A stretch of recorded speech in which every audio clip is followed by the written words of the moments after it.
Ugh, fucking cats. Alright, compared to Argenta's weapons. Damn.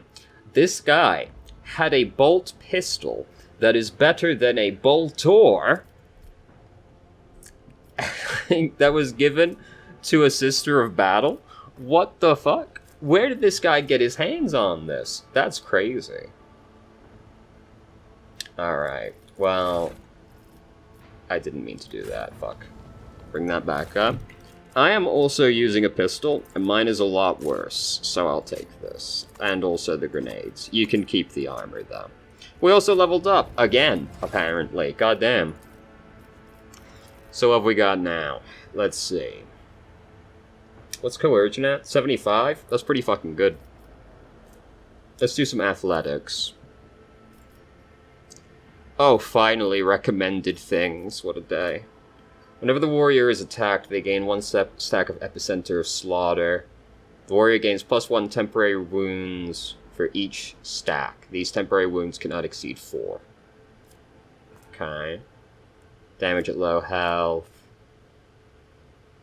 Deal big damage in return. Does not stack. Already have this feature. Let's do Epicenter of Slaughter. It's kind of hard to heal in this game, so that might be helpful. You. Explode an enemy the upper to... Right, that's the stacking thing. Suppose weakness costs 0 AP. Let's take that, because yours is actually starting to become a little bit of a problem. Let's do swift movements. More movement is nice, I feel, in general. Argenta. Reloading costs -2 AP less, minimum 1. Okay. 3 different enemies the soldier gains. Ballistic skill, more damage for their next attack in the current combat. Okay, fired up. Deals damage, their critical damage is increased by 1 until the end. Yeah, let's take that. More crit. Let's do awareness. Great. Abelard. Athletics.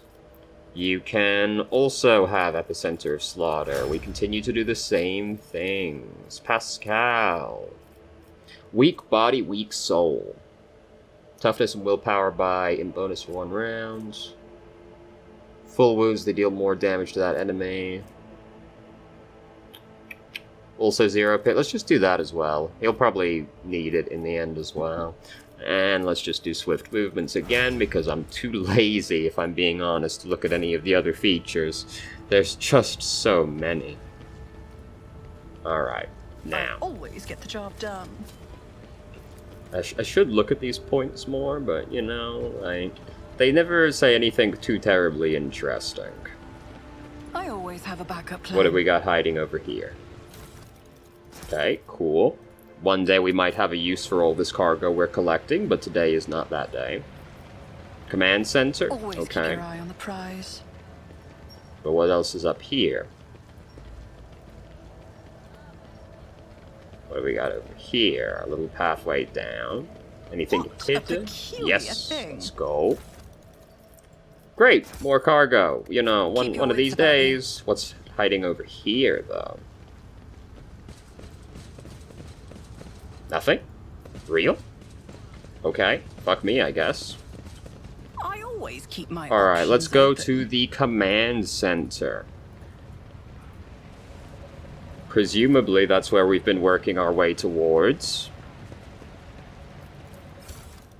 Yeah. Leave it behind, it's fine.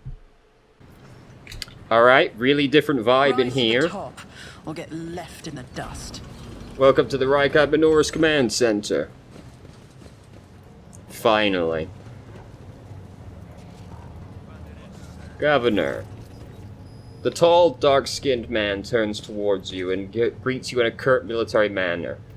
Faisal Rakadi Ab Medina of Coronis, governor of this star system. Welcome to my temporary headquarters. The man's gaze falls on Abelard. His eyes narrow slightly. Wursarian? Abelard nods dryly. Governor Medina, my greetings. I am not seeing the convoy I'd sent to greet you. What happened? Did they fail to find and escort you? If that is so, I promise you their punishment will be swift and severe.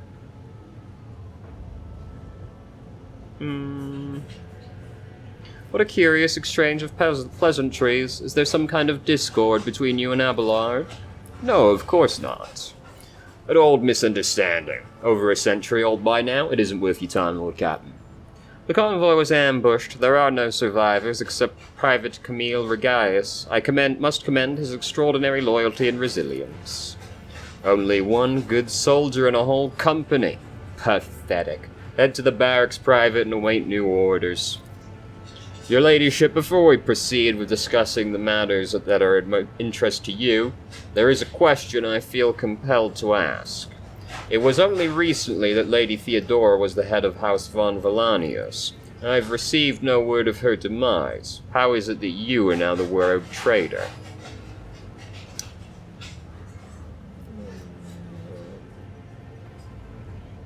My esteemed predecessor died at the hand of cultists. May the Emperor incinerate their souls. The governor frowns, and a deep shadow falls over his face. Rogue traitor von Valanius, slain! Unthinkable. Please accept my deepest and most sincere condolences, your ladyship. Do not hesitate to let me know how I might be of help. I need fresh crew to replace those who were killed in the attack on the ship, and I need material compensation. The governor bows his head in acceptance. Of course, your ladyship. You'll be compensated for any losses, and I'll see to it personally that your ship's holds are filled with the finest goods from my personal reserves. Profit factor gained. Abelard nods in approval and remarks quietly. Excellent, your ladyship. A rogue trader has no use for leniency. I can offer you several thousand fine, obedient servants. However, I am sad to inform you I won't be able to do it until we've dealt with the insurgency on the planet. I'm sure you won't have to wait long. The rabble will soon be duly punished for their heretical scheming. Oh, we got a lot this time.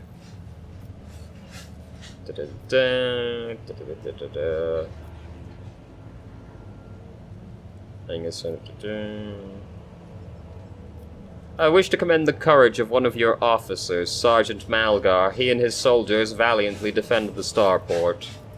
The sergeant who managed to impress a person of such noble standing will be recommended for decoration.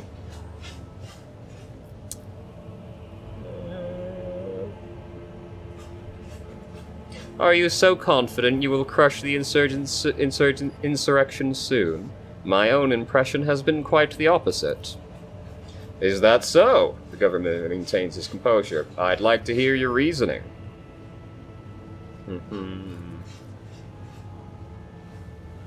The insurgents managed to steal a voxcaster. They have been listening to your people's communications. It's not much, but it is something. I will order an audit of our equipment and see to it that our communication channels are more closely monitored going forward.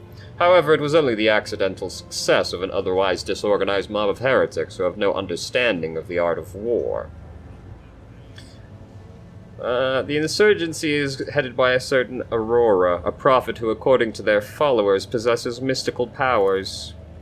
The rabble's usual superstitions. I'm sure this Aurora is a charlatan muttering some doggerel, which their dim followers think to be magic spells. This does, of course, warrant their eventual burning in the furnace of penance, but it does not point to there being anything special about this insurgency.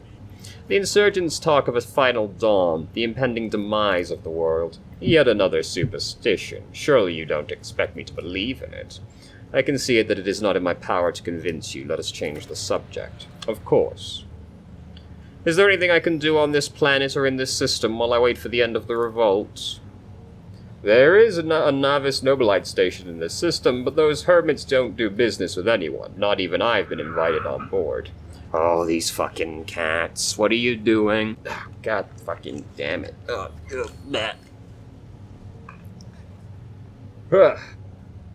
However, they've been known to make exceptions for members of rogue trader families. Perhaps they'll make one for you.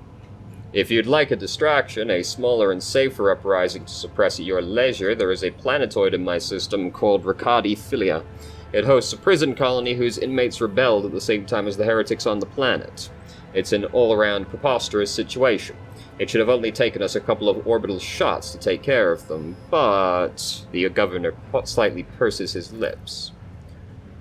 Yvain Winterscale went there. He's a relative of my suzerain, the great rogue trader Caligos Winterscale, the master of this system and a dozen others. I imagine the young Lord Winterscale is very eager to prove himself to his distinguished kinsman.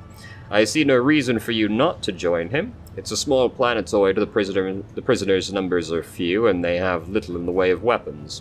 It's more of a sport for noble lords and ladies than a real rebellion. Yvain, Abelard mutters while stroking his beard. One of his distant younger offspring. Yes, that's as much as I know about him, which means he hasn't distinguished himself in any meaningful way. My kinsman, Conrad Vidiger von Valanius, has betrayed our dynasty and the Imperium. If he is hiding in this system, I want him handed over to me. Vidiger is a traitor? Why, any family, however noble, has an unworthy scion or two. And naturally, we will surrender him should we find him within my jurisdiction. Unfortunately, I have no information regarding his location. However, the governor pauses to think. We have a cogitator here at the command center. It's connected to a data crypt from Logis Abel Sanctum. It aggregated all the Lex Mechanic reports. Unfortunately, the access prayer for it is unknown to me. If you manage to convince the stubborn machine, you might learn something about Kunrad's movements. At hazard, he fled from your ship on a pair of not on a pair of wings. Data crypt. A data repository sanctified by the Adeptus Mechanicus to be used in conjunction with a cogitator. Lex Mechanic, a low-ranking tech priest. Henrix von Kallax, an interrogator of the Most Holy Inquisition, is operating in your system. Do you know where he is? The governor lowers his voice. I do. Master von Kallax has left for the hallowed electrodynamic Cenobium.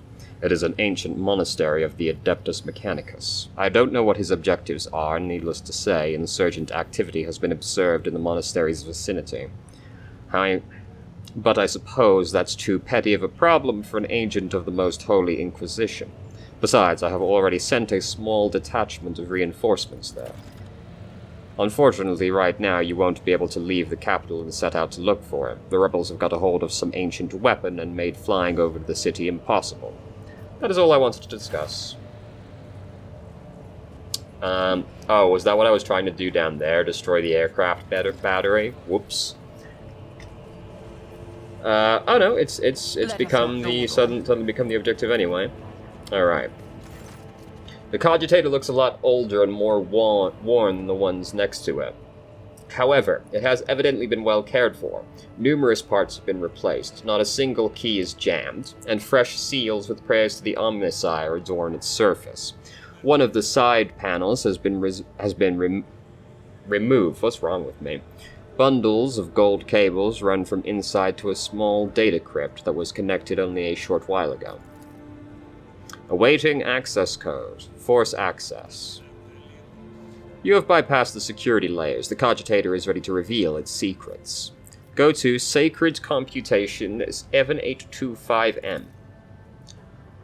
Upon Logis Abel's orders, the archives of every auger station on Rykad Minoris and the two primary satellites of Rykad's star have been queried.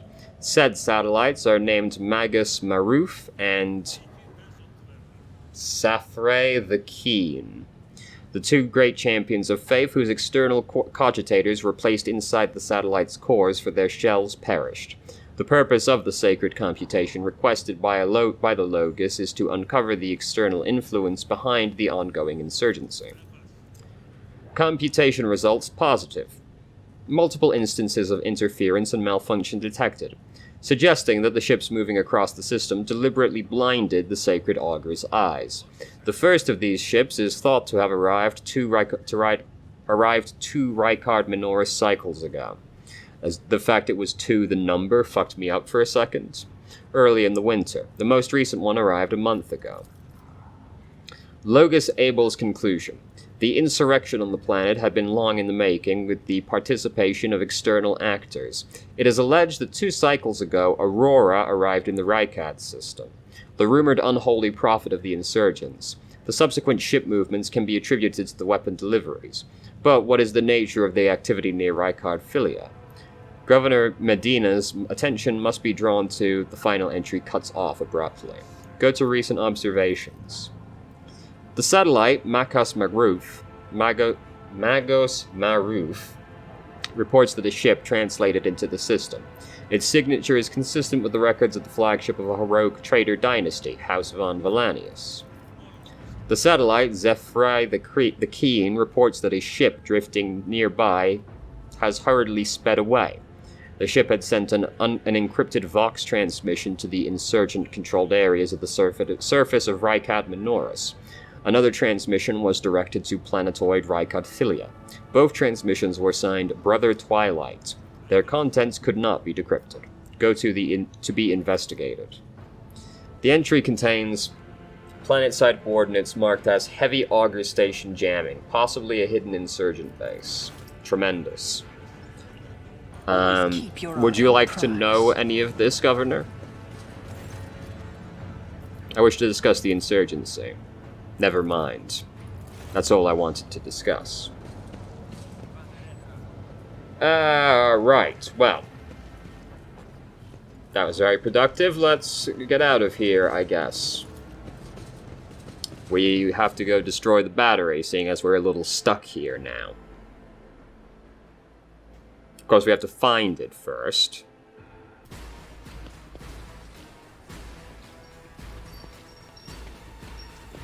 I think I've found the anti-aircraft weaponry. Just a hunch I have.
took care of this one. Fucking sniper off in Narnia. Alright, disarm... What? Disarm this, please. Just as I planned. Now.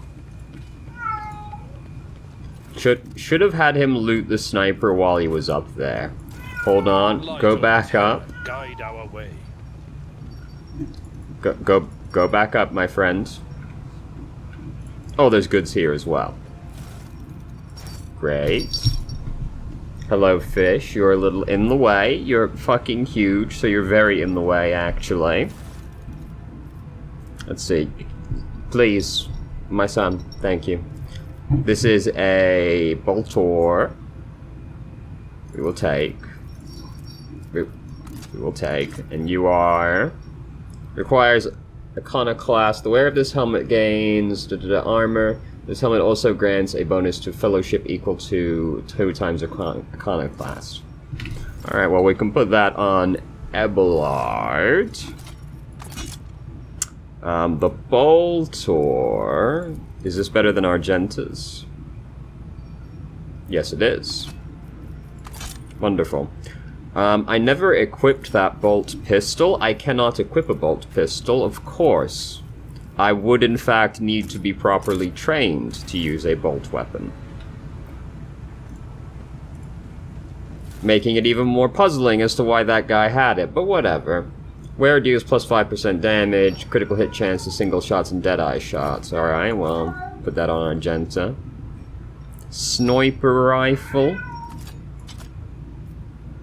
And this is just the usual kind of trash.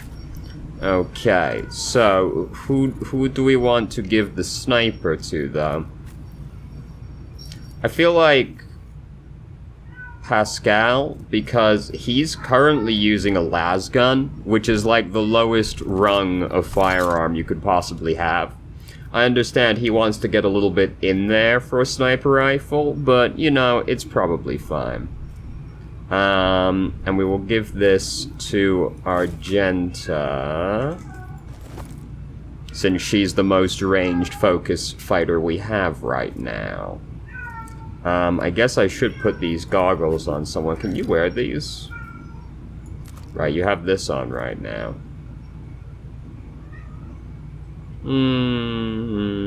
Probably better. What's this helmet do? This is just armor.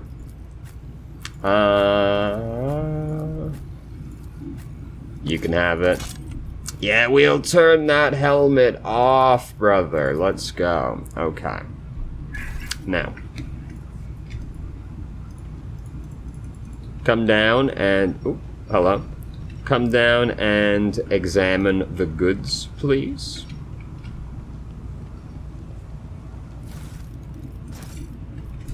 Now, that said something about the underweight. We've already been there, though, right? So, probably not too important. I always have a backup plan. We must disable this. The anti-aircraft battery's control panel has a panoply of mysterious levers and buttons. Deactivating it quickly is not an option. All you can do is blow it up, destroying it completely. Examine. The anti-aircraft battery certainly was constructed a long time ago, long before the colonization of this world began. It comes as no surprise the insurgents were barely able to operate it. Modern arms protocols are incomprehensible to the machine spirits of such an ancient construction. Destroy it. Thank goodness there's only one anti-aircraft weapon, you know? The blast consumes the ancient weapon. The sky above the city is safe for flying again. Damn.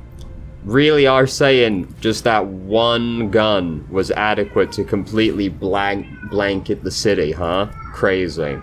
Time to level up again. This is just set. Daring Breach.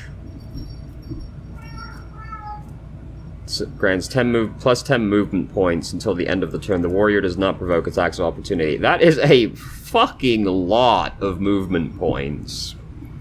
Until the end of combat, the warrior gains plus 4 MP for each kill and may use their MP after attacking or using abilities. Well, that just sounds like the best one so far already. For 1 round, the warrior becomes the priority target for every enemy hit by their melee attacks. Also, the warrior gains plus 20% parry and 2 deflection until the end of combat. This turn, melee attacks deal an additional strength divided by 2 back damage. It's gotta be being able to, like, gain all this MP from moving, and then being able to move after attacking. That sounds great. I'll take that, brother. Daria. Until the operative's next turn, the target cannot move. Until the end of combat, the target's MP are reduced by -3.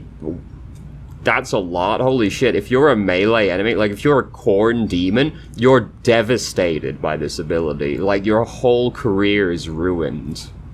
Khorne is all melee all the time. Dismantling attacks also cripple the enemy, reducing their weapon skill and ballistic by -30. Goddamn, that's also a lot. That would reduce you to 0 on both.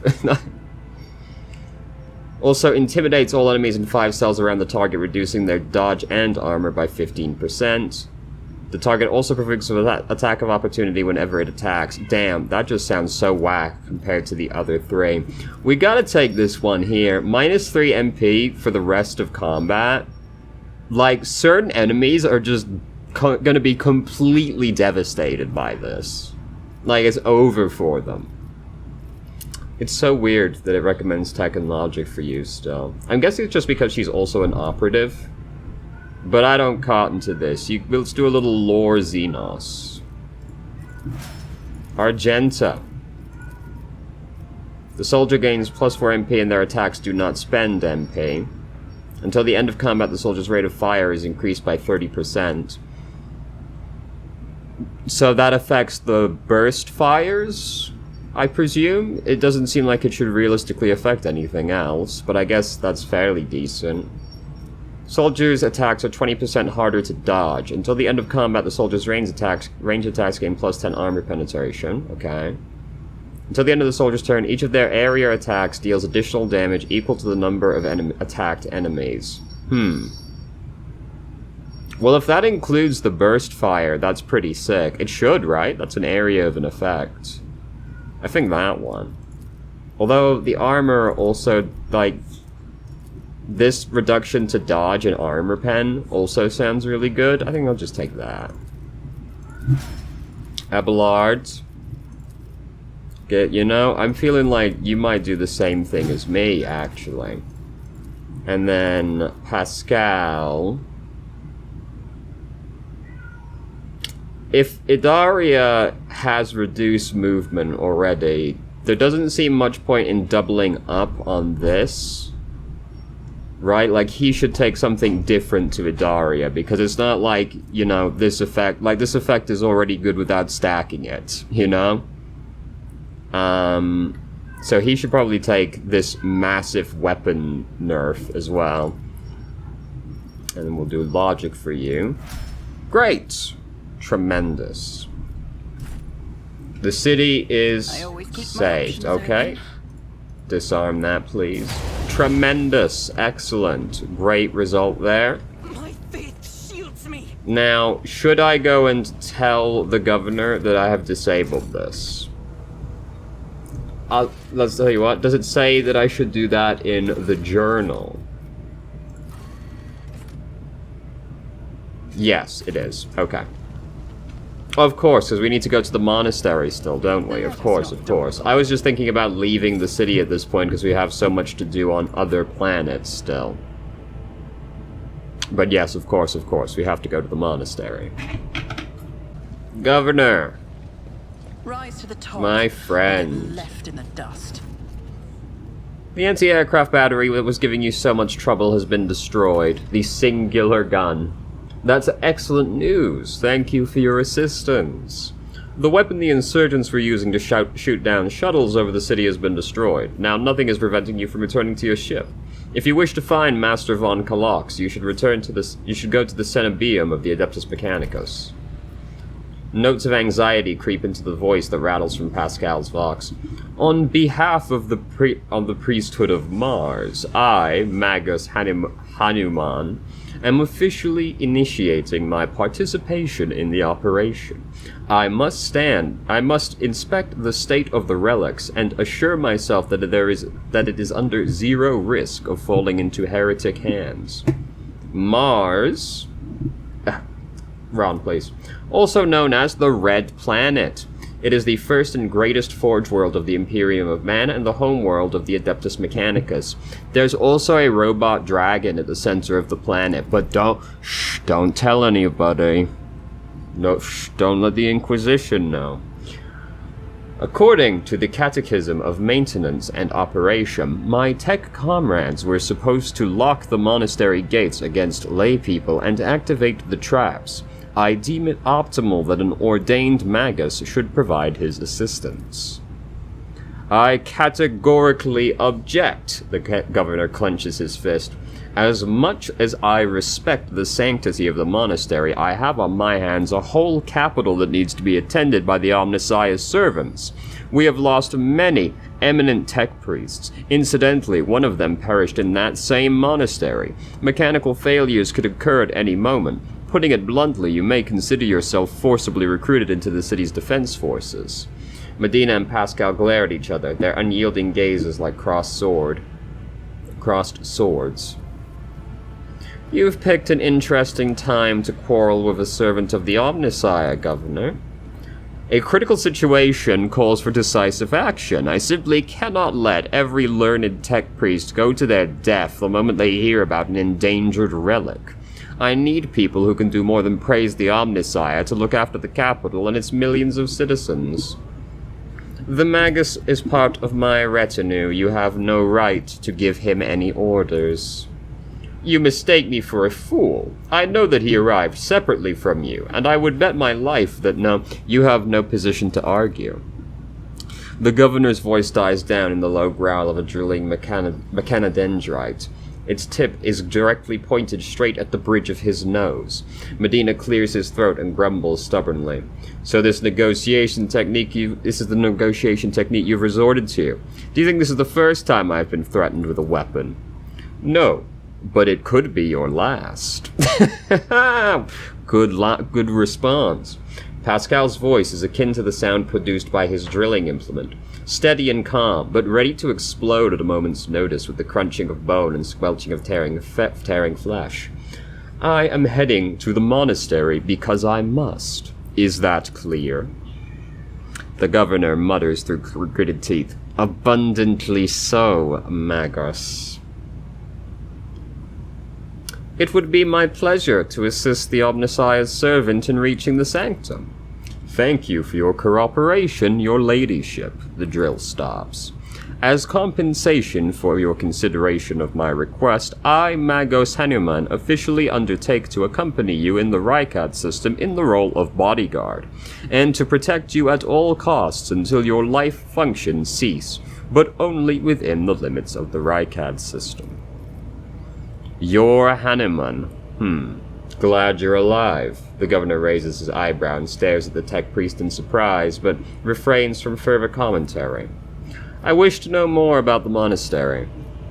The Cenobium has been run by the Adeptus Mechanicus ever since the colony was founded. The sacred reactor guarded by its priest powers the entire planet. I can say no more. It is a forbidden place that even I have only been allowed to visit once before. Pascal, what is so special about the Cenobium and the relic? What is in there that has drawn the attention of an interrogator of the Inquisition?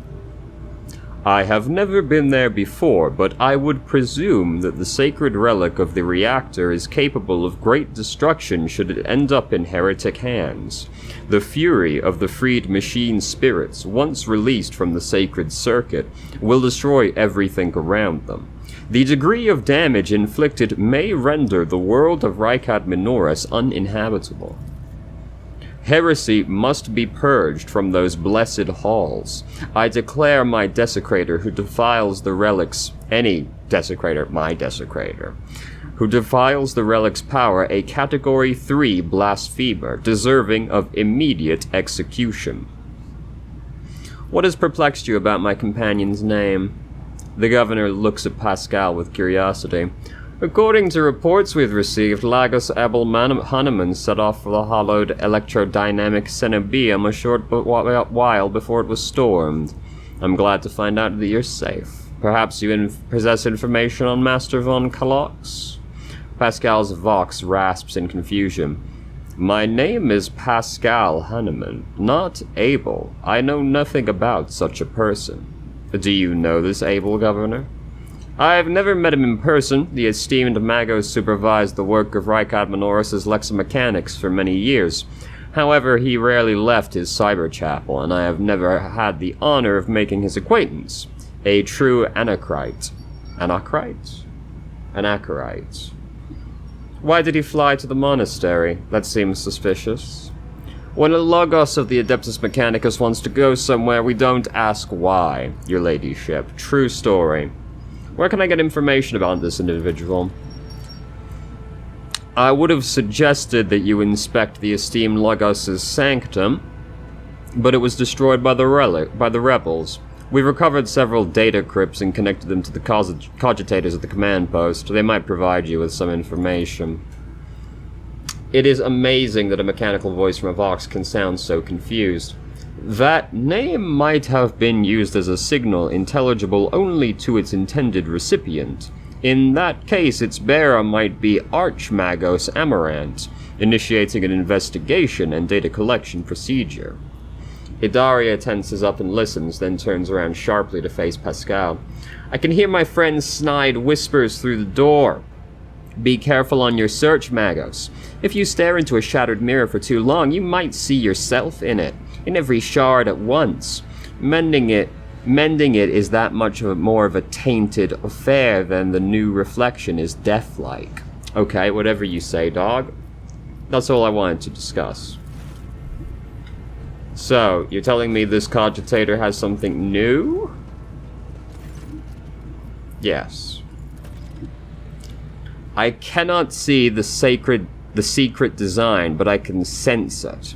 Shackled in stasis. The minds of the initiated are slumbering in the neural harness of their vows. I am registering an impulse of change. What is wrong with me, dude? Holy shit. I surmise a potential influence on the stasis of the secret design. There came a time when the spiral was turned into a circle, but the cycle can be discontinued. The revelation granted by the Omnissiah? The Omnissiah to Logos Abel in the course of his data meditation has been recorded verbatim. Logos Abel is seeking an audience with the venerable Dar Impulse the Sixth, who may assist in interpreting the revelation. A request has been sent to the governor's palace for a shuttle flight to the electrodynamic Cenobium. A message has also been sent to the Furibundus system. The cycle can be discontinued. I recognize the words. The voice from the Vox is soft and pensive, barely audible over the static noise. I believe I know the intended recipient of the message in the Furbundi system. It was me. Omnissiah, grant me the wisdom to fathom this mystery. Great. Always Illuminating. Prize. Now, let's go back to our ship, I guess. Oh? Return to Void Ship. Thank God. Whew, I did not want to have to walk all the way across the city. That would have been pretty fucking tedious. Remember to stay hydrated.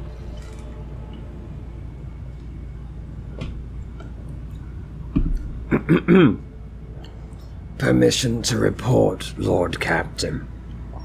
Over the past few days, I've received several messages from different decks complaining about anomalous behaviors in the ship's cogitators and servitors. The machine spirits are restless and rebellious, and no tech litany or ritual of purification can rid them of this obstinacy.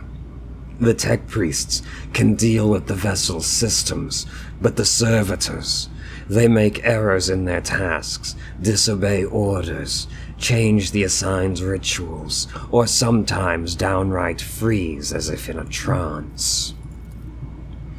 A click comes through the Vox channel, followed by a weary sigh.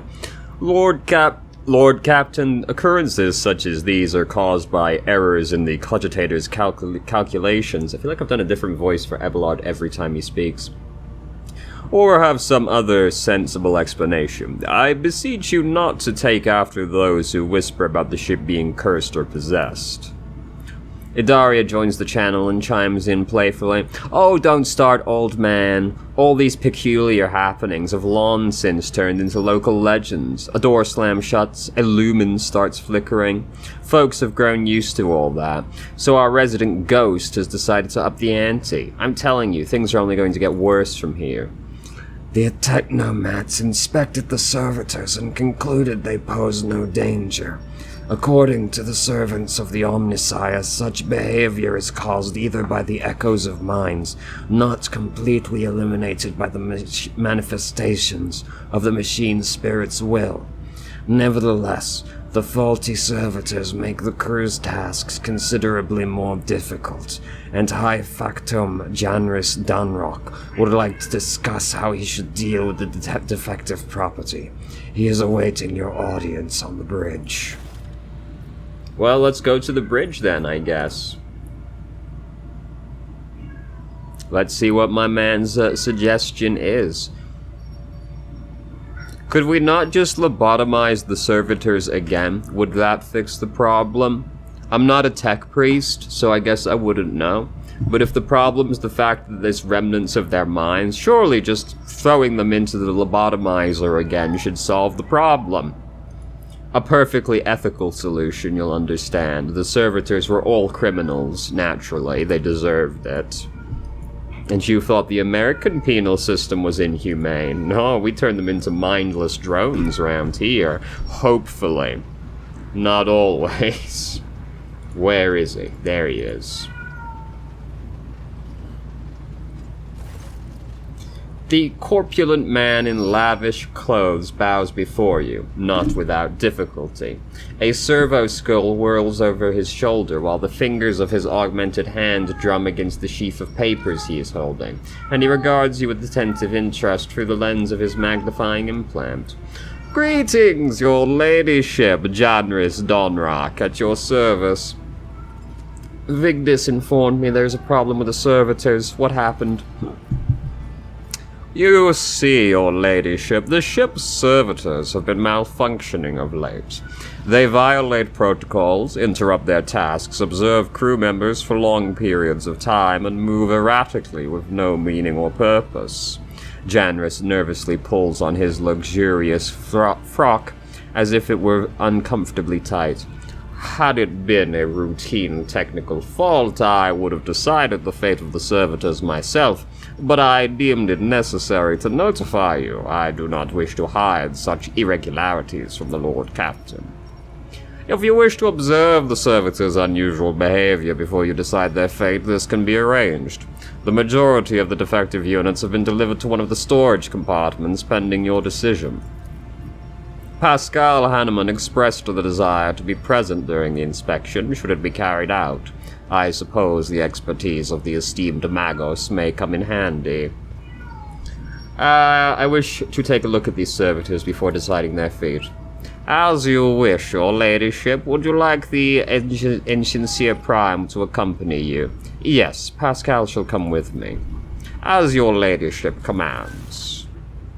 Alpha. When her ladyship arrived at the scene, she found the servitors in the same position they had assumed after they had been corralled into the bay, all standing in a long spiraling line, and facing the center of their strange formation. The moment her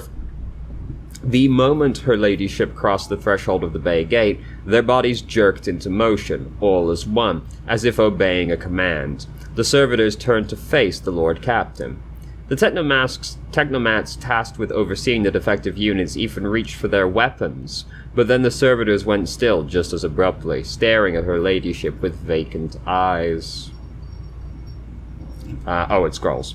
All present held their breath, disturbed by the sight. We awaited for her ladyship, for the Lord Captain to speak.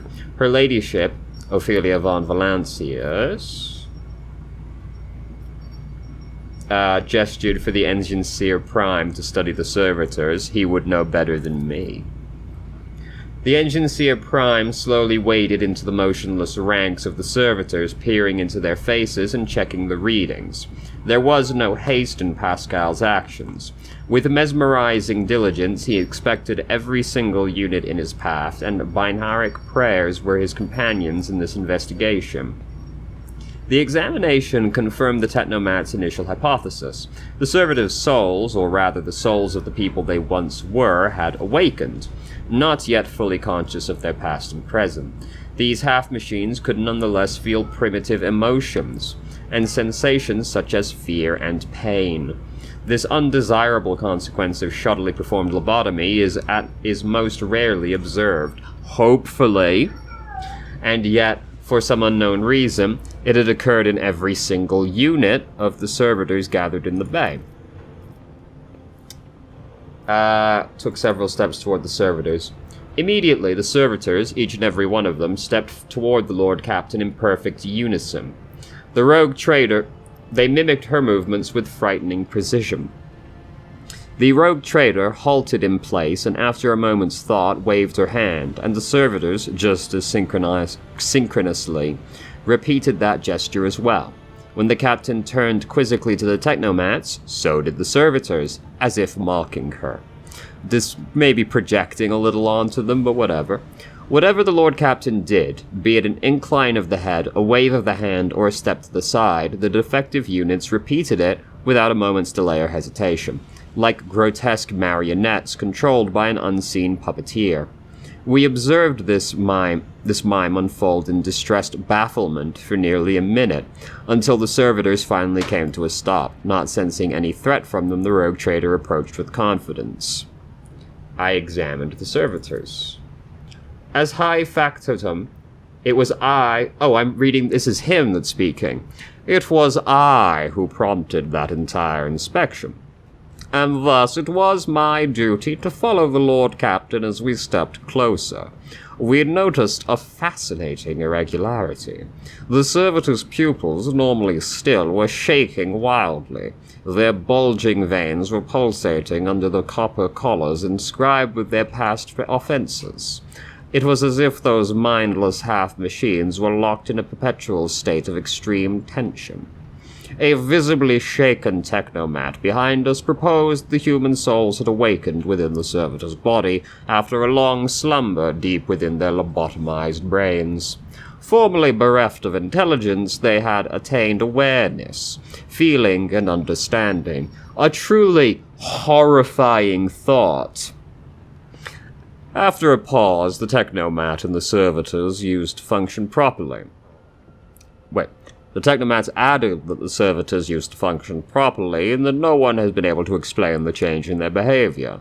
Her gaze, still trained on the motionless but animate half-machines and half-people, the Lord Captain stepped away from the servitors.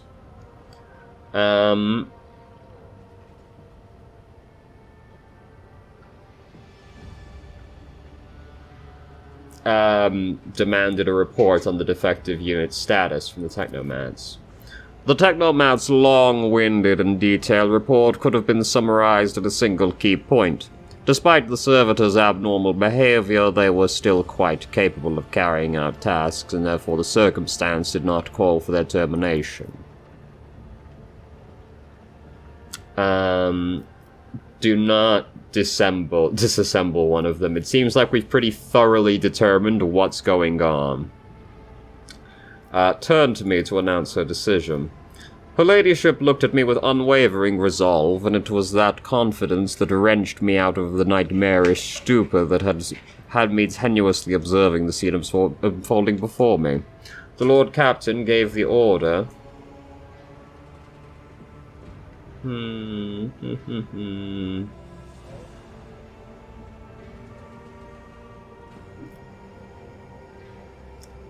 Definitely gonna be one, because the idea, the mere concept of servitors terrifies me to the core of my being. Because, you know, like, imagine being stuck in your body, still fully conscious of everything happening around you, and yet you have no control over your body. You're a prisoner within it, just forced to observe forever until you eventually stop working for one reason or another, which could take centuries. The mere idea of servitors on a fundamental level terrifies me. Please put these people out of their misery. The Lord Captain gave the order to dispose of the servitors so that their human souls may be released from torment. The Lord Captain's command was executed post-haste. All defective units were incinerated in the furnaces and their remains were expelled into the void. The crew was provided with replacement servitors and soon forgot all about the destroyed unit's peculiarities. Yet this incident haunts my memories to this day. With the fate of the defective servitors decided, nothing could now distract the Lord Captain from her mission. Alright. That was fun. I'm sure everybody enjoyed that. Now, we must go to... So the monastery is here, right? Yeah. So can I land at a different spot? I can. Bunker? Oh, that must be the command post. Alright, let's go to the monastery. Alright. We'll cover the landing area, your ladyship. Glory to the Van Valanius dynasty. True, thank you, yes. Judging by the dead people's equipment, they were the same wardens the governor sent to the monastery's aid. Tremendous. You did a great job, lads. Success. Judging by the fact that the pieces are molten at the edges, the statue was destroyed with fire from a multi-laser turret of the type that is mounted on the landing force's shuttles. I see. Okay. Athletics. Nothing's impossible for this old officer. Oh, okay. Oh, nice. Anything else kicking around? More goods? Great.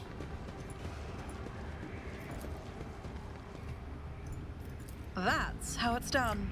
Lay people unworthy of entering the hallowed cenobiums humbly said their prayers next to this computational altar. Yes, of course. I always keep my options open.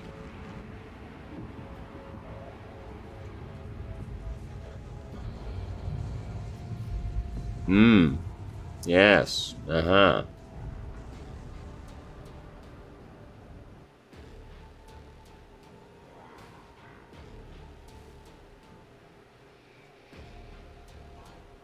That sure is an electric church, alright. Let us not dawdle.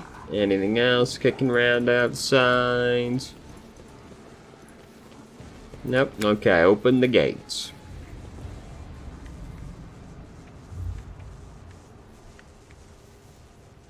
The binaric hymns awaken the gate's latching mechanism. Tremendous. What horrors wait for us in here, though? The heretics were killed swiftly and ruthlessly. They never had time to reach for their weapons. Glory be to the card motive force, Maid's dulcet shine, light shine in the no-spheric coronas, Maid's vitality nourish our augments, Maid's purity wash over our imperatives and engrams. You're so right, brother, so true, go on. Hey, can you get your fucking text box out of the way, please? Oh god. As far as I'm aware, the monastery supplies power to several major hive cities on Rykad. Hidden somewhere in the depths of this building is a reactor of monstrous, unfathomable power. A mercifully quick electric shock was not what killed this cultist. His face is contorted in pain, as if he was tortured. Tremendous. Rise to the top, or get left in the dust. You note that wire junctions are often marked with the symbol of a key that appears to be connected to connect two lines? To connect two lines, yes. Okay. I always have a backup plan. On the maladies of machine spirits and the ways of diagnostic divination. See? Right there. Oh, hello. Hey. The mummified tech piece rests on the table, enveloped in wires. Okay. A tech priest's body rests on a metal table, surrounded by sparking spirals of copper coil. A pantia of sacred unguents cover his withered flesh. His augments have been polished with great care. Intricate electus cover the man's crossed arms and bare torso, and strands of wire envelop his head. Pascal respectfully bows his head before the dead man and carefully touches his shriveled body with the touch of his mechadendrite. Honored adherent, I thank you for showing us the truth of Fabricator General Pekvar's maxim. Death does not end the service of a spirit driven. Examine the body. The body seems motionless, but you notice a slight tremor in the fingertips. The ancient servant of the Omnissiah must be data dreaming. His mind, enveloped in digital reverie, can persist for hundreds or thousands of years while his frail body is decaying. This sacred state of trance is a great reward, only earned by the wisest and most pious servants of the machine gods. Next to the table the body is resting on, you can see small amulets crafted from burned cogitator circuit boards. There's no dust on these small offerings. They were clearly left here recently. He's probably not going to respond. The light in the crystal becomes a little brighter and sharper, and the smell of ozone fills the air. The vox on the ceiling comes alive and lets forth a solemn binaric aria that turns into a crackling, somnolent voice. In this dark hour, I am ready to bring you good tidings, tech brethren. Now respond with the words of the sacred galvanic hymn. The second galvanic hymn is a revered and miraculous prayer of the Adeptus Mechanicus. Naturally, you know it very well. Do I? That's great to know. That's good to know. Let us praise the twin charges, the body electric and the Omnissiah who lights the spark of reason within us, and let us carry his charge to those who have turned their minds towards his light. Let it be so indeed. Who or what are you? The Vox voice grows louder. Praetor Electroid Dar Impulse II. By the will of the Omnissiah, the prior of the monastery and the guardian of the miraculous fusion reactor. Now and ever, world without end. Here, in this cell of mine, I have conquered death. And my mind has soared toward the Omnissiah in a blessed data dream. My body is decaying, but my spirit will remain by my master's side. For I am the sacred sentinel of the code, the guardian of the sacred relic, and the eye that watches over the right of operation. Tell me what your data dream is like. I am one with the motive force, and it opens my mind to the sacred impulses of knowledge. My reason has become as fast as the flying electron and the ray of light, and time is no more for me, for I am eternal. In my binaric reverie, I comprehend the wisdom of the machine god and share it with the humble priests who come to my cell, thirsting for my knowledge. The monastery is under attack by heretics. Can you help? In my data dream, I saw their unholy requests and rejected them angrily. For it is said in the 4th article of security, no unbeliever's hand shall intrude upon the operation cycle. They have seditious designs on the relic. But should I give you, who does not belong to our faith and fellowship, my blessing to stand up to the blasphemers? 80%, 100%. Would you prefer to wait until they get their dirty hands inside your sacred reactor? Do you have any idea what they will do to it? The relic. The mere thought of its desecration is a blasphemy. The mere chance of it is a sacrilege. So be it. In the name of shaming the unbelievers, I grant you the blessing of special access and protection from the rage of the motive force. Dry crackling sounds come from inside the crypt's walls as awakened cogitators process the ancient tech priest's command. Tremendous result. Better than I thought it would go. The cultists were killed with a hit to the back with some kind of electric weapon.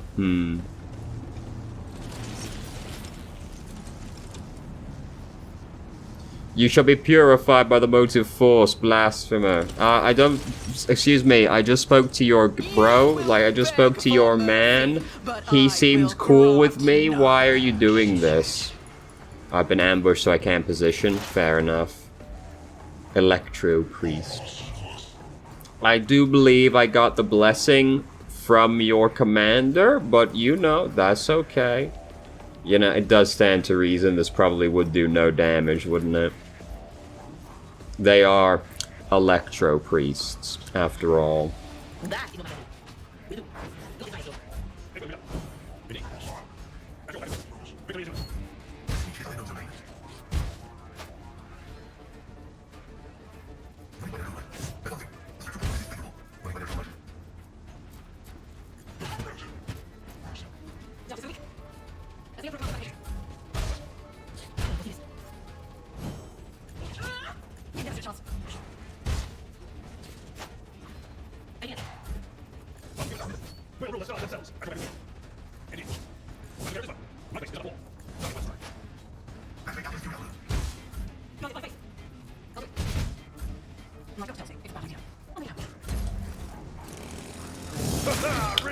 Alright, well that was easy. I can't even loot these boys? Come on. Alright, so we got a bit of a problem here.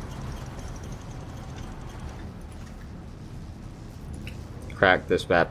These goddamn walls. Successful. Data alter.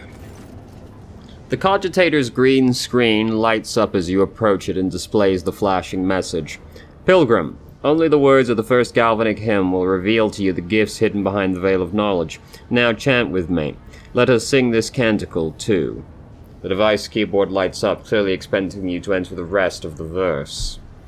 Pascal, kindly remind me how this hymn goes.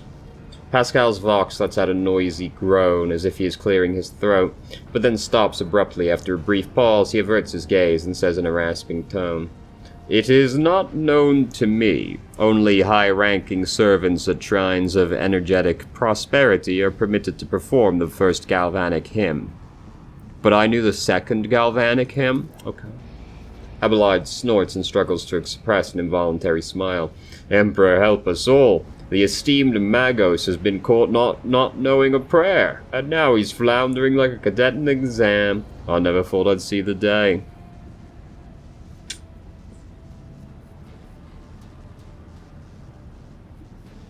What do we think sounds the most correct? The motive force that floweth through veins of copper. Verse 2 calls to you, "Pilgrim, let us fill our souls with gratitude toward..."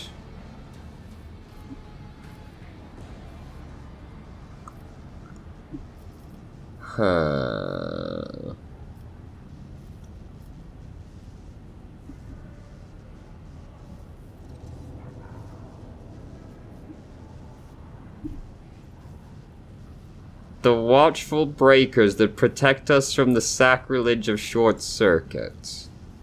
Oh, this is just going even if you get it wrong, isn't it? May the unity of the sacred charge's power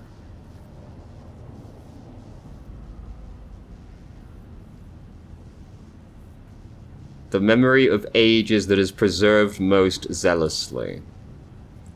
Only one who has learned the path of our cenobium is worthy of its gifts. Walk the path of enlightenment, absorb their age-old knowledge, and sing with me again. Yeah, you know, okay. You got me. I didn't study my tech priest canticles back in high school. It's true, and now it's coming back to bite me. Cool. What's in here? I'm not satisfied with that answer. I will repeat my question again. The last Electro Priest you killed, where did you find? I think we found the interrogator. Burn in the fire of dawn, servant of the cook. And another one meets the limit of his utility. The last of them.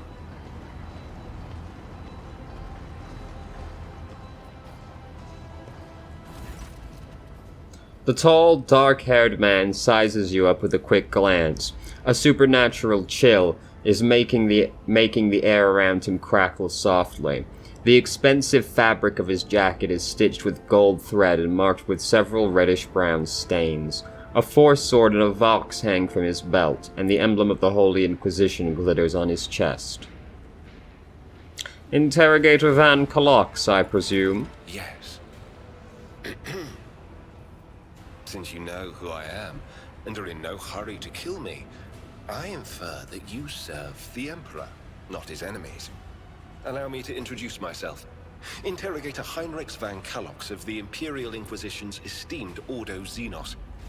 With whom do I have the pleasure of speaking? Really, you're Ordo Xenos? That's not the Ordo I would have expected to be here. Shadow. A great big sun-eclipsing, chain-weaving shadow. I can see the threads, myriads of them extending toward us all, and all of them creeping off toward him like snakes, shrouding us in poison. My, oh my, do I sense trouble, and it's right in my throat. It itches. A psyker. Interesting. And a diviner at that. Even more interesting. Are you sanctioned? Don't you Inquisition me! I'm under the Rogue Trader's protection! Idaria is a member of my personal retinue and is under my protection. Your retinue, you say? Then let's go back to my previous question. With whom do I have the honor of speaking? Rogue trader Ophelia von Valancius. Von Valancius? To the best of my knowledge, that dynasty is headed by the esteemed Theodora von Valancius. Has there been a change of circumstances?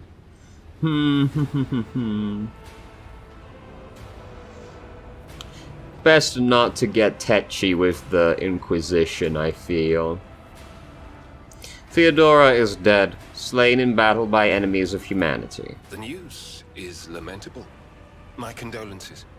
And I presume the heir to the sacred warrant of trade and the lofty title of Rogue Trader is none other than yourself. Well then, what precisely has brought you to the sanctum of the Omnissiah? I'm here to collect you. I'm under orders from the Lord Inquisitor to offer any assistance you may require, after which I am to provide you safe passage to footfall aboard my ship. Then the timing of our meeting is fortuitous. I am requisitioning you and your retinue for my task. Requisitioning? Young man, your choice of words is unseemly to the point of insult. You're addressing a rogue trader. Abelard, he's a member of the Inquisition. They outrank everyone that isn't the Emperor. Don't do this. I don't imagine you'll be any happier if I say, taking into inquisitorial custody. I came to Rykad Minoris on a mission, which a rebellion prevented me from fulfilling. The governor is convinced that malcontents from among the rabble were the instigators, but I immediately suspected a more sinister presence at the root of the mutiny. My visit to the monastery and a few unhurried conversations with some of the rebels confirmed my suspicions. Someone by the name of Aurora is leading the rebellion. Data indicates that the head of the cultists is here right now, in the sanctum of the ancient reactor. Given the prophecy of the final dawn, and the special efforts made by the enemies of humanity to seize the monastery, their goal is to gain access to the holy power source's control circuit and trigger a process that, once started, cannot be stopped. In other words, to detonate the reactor. thus being themselves the cause of their much-touted final dawn. Blasphemous insanity. Is your death cult's prophecy not coming true? Just destroy the world. Just do it yourselves. Problem solved. Can't be calling me a false prophet now, can you? Precisely what were you doing at the monastery? I arrived here with an escort squad, only to lose it in our very first open skirmish. The monastery is swarming with heretics. The soldiers I requisitioned from the governor fell in battle, bled to death, or deserted. I had to make do with catching and forcefully interrogating individual rebels. It is from them that I learned what I relayed to you just now. What did you do to him? I convinced him to cooperate.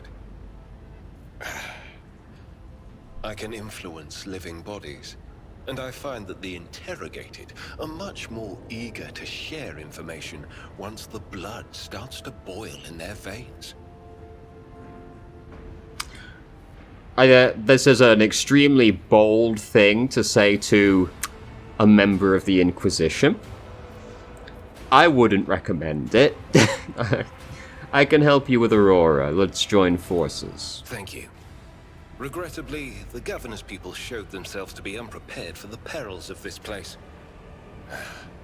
And extracting blade shards from a person's stomach is beyond my powers. I hope that a rogue trader's retinue will prove more capable than a group of soldiers fresh off the base. I am positive that not all of the electro-priests within these walls have perished. The heretics they spoke haven't. of shadows emerging from side alleys to make short work of the cultists invading their abode. I surmise that the entrance to their hiding place is somewhere in the hall near a machine known as the Circular Cogitator. I imagine it's one of the local sacred relics which the electro-priests treat with special piety. Oh, you've joined my party. Let's go. What are you about then, brother? You're a warrior. I see. Fair enough. So, let's give you thick skin. What's your baseline? Toughness is lower. Let's do toughness then. Then we've got... Let's do Reckless Strike. Carouse. Now let's do Weapon Skill.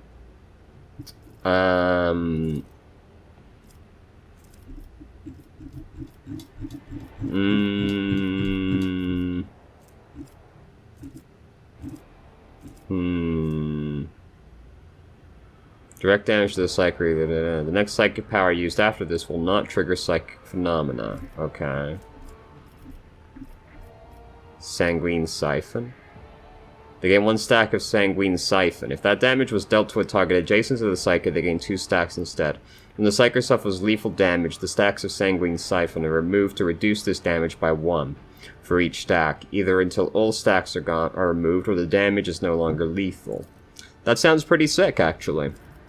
The nice little buffer against death. Let's do Carouse again. Then we'll give you... What's Desolation? Yeah. And then for you, we are going to do the same thing that all the other warriors have taken. Tremendous. What's your gear look like?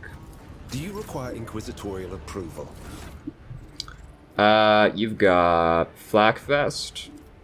Well, let's give you some goggles. Oh yeah, my man's looking fly as fuck right now. This is probably worse. Well, debatably, I guess. This is... Yeah, What's this do again? Fuck it, you can have it. You may as well have it. You've got a sword and a pistol and a staff, naturally. You can't do Medicaid, so let's give you some grenades. Great! What's the cultist got on him? What's that? Auto gun? Yeah. We'll take it, I guess. Keep your wits about What you got over here? The machine god grants the insight. Ho ho ho ho ho. A symbol for the Omnissiah inscribed on the wall, with grooves of electric discharge fanning out from it like a river. Is this... This is probably not better than his staff. Oh, interesting. They come with different spells. Is it better than yours?